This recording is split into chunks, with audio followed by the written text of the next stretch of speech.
Bon les boys, vous savez pas, j'ai un démon monumental. Ça fait littéralement 1h30 que j'essaie de setup cette vidéo pour vous dire à quel point je tiens à faire cette vidéo. Parce qu'en fait le micro ne fonctionne pas. Et là je viens de découvrir un bail en mode chargeur d'iPhone quand t'as 6 ans là. Genre il faut qu'on appuie sur le micro vers le bas pour que ça prenne le son au début de la vidéo. Et si on ne le lance pas comme ça ne marche pas.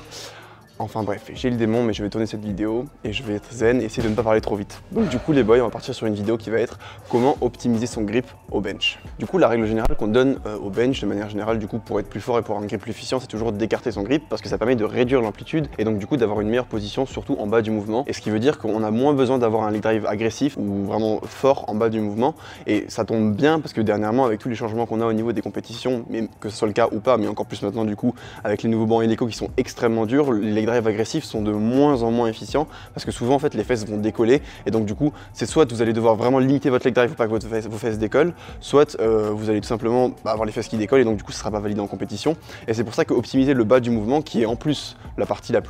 biomécaniquement la plus compliquée au bench est vraiment important. Et donc c'est pour ça aussi que avoir un grip qui est le plus large est souvent très efficient et le plus utilisé en power. La règle basique au niveau du bench c'est tout simplement de cacher les anneaux que vous allez voir sur le côté de la barre pour le juge de face parce que c'est la seule personne qui peut le voir pour que vous puissiez avoir un start. Et donc c'est la seule règle en termes de largeur que vous allez devoir respecter. Et donc forcément le plus large vous allez prendre tout en cachant les anneaux et le plus efficient vous allez être. Donc pour ça il y a un grip qui a été inventé qu'on appelle le jab grip qui a été inventé du coup par, si je dis pas de bêtises, je vais dire des bêtises, je me souviens plus exactement de son nom mais c'est un 74 et d'habitude je connais son nom mais je me souviens plus,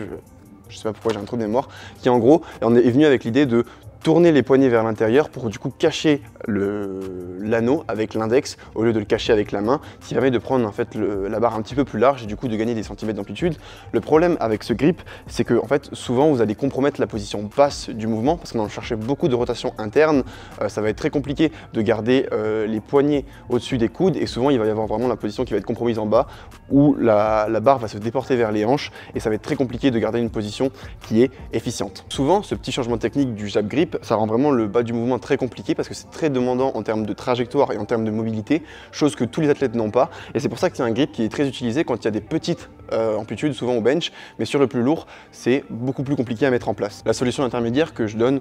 quand on a du mal à mettre en place le jab grip, ce qui est encore une fois très compliqué pour la plupart des gens, ça va être de faire en fait un semi-jab grip. Ça veut dire qu'en fait vous allez chercher autant de rotation interne qu'il va falloir pour du coup optimiser votre grip autant que possible, tout en n'ayant pas au-dessus du point où vous n'arriverez plus à contrôler votre mobilité en bas du mouvement. Dites-vous que c'est un peu comme le sumo, le but c'est pas toujours d'aller chercher le plus large possible, le plus d'amplitude possible, c'est de trouver le bon compromis pour vous et donc d'avoir juste assez de rotation interne pour du coup vous sentir à l'aise et gagner un petit peu d'amplitude tout en ne perdant pas votre position en bas du mouvement. Et aussi au niveau de l'anneau du coup, un petit tips pour gagner un petit peu d'amplitude au niveau du grip, ça va être tout simplement de quand vous vous placez, de placer la main un petit peu à l'intérieur de l'anneau et de laisser glisser la main pour étirer la peau qu'il y a entre l'index et le pouce et du coup couvrir l'anneau avec cette peau en la tirant, en la faisant glisser sur la barre. Ça va vous faire gagner quelques centimètres d'amplitude parce que tout simplement vous allez pouvoir couvrir l'anneau un peu plus longtemps que si vous placez directement votre main, comme vous étirerez pas ce petit bout de peau et donc du coup vous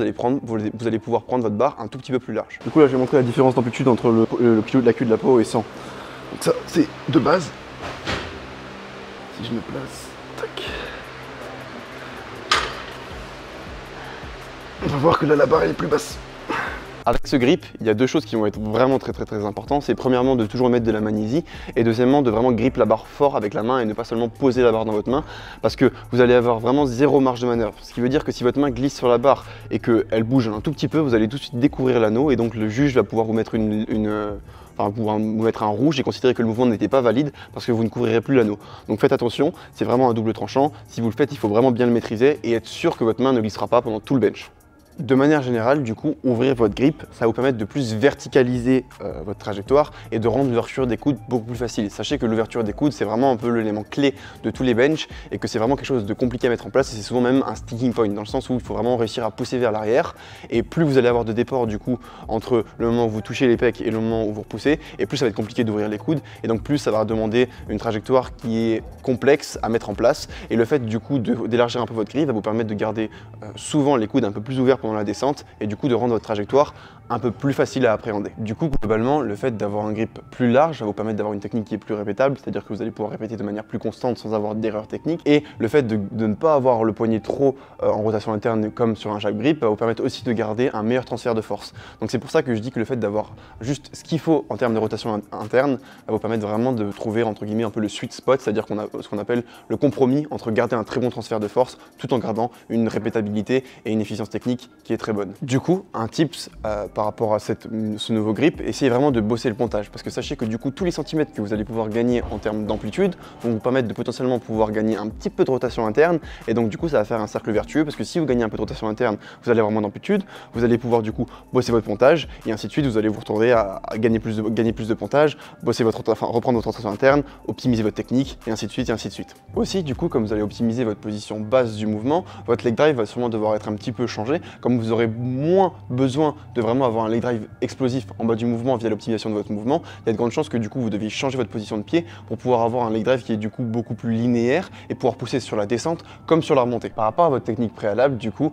comme la partie basse de votre mouvement va être beaucoup plus forte, je l'ai dit, vous allez avoir besoin d'un leg drive qui est beaucoup moins explosif, ce qui veut dire que la partie excentrique de votre mouvement et votre leg drive aussi pendant la partie excentrique de votre mouvement va être beaucoup plus importante car elle va vous setup pour du coup garder une position qui est efficiente, donc c'est-à-dire garder la poitrine haute, mais aussi avoir une position de poussée qui est bien plus stable. Et contrairement à avant du coup où la partie vraiment concentrique était vraiment importante par rapport à votre leg drive parce que c'est le moment où vous allez donner la coupe pour partir, ça va un peu s'inverser et donc du coup il va falloir vraiment se focus sur la partie excentrique de votre leg drive qui va vous permettre de garder en position et donc du coup de vous relancer pour pouvoir avoir une trajectoire comme je l'ai dit avant beaucoup plus verticale et ouvrir vos coudes aussi rapidement que possible. Donc de manière générale il n'y a pas non plus de changement drastique entre le fait d'avoir un grip un peu plus large et un peu plus serré, mais tous ces petits tips vont vous permettre de vraiment d'optimiser votre position et vous allez vous rendre compte que sur un bench ça peut faire vraiment une différence énorme parce que évidemment c'est un mouvement qui recrute beaucoup moins de muscles que le squat ou le soulevé de terre par exemple et donc du coup tous ces petits détails techniques peuvent vraiment faire des différences énormes et vous rendre compte, tout simplement vous faire devenir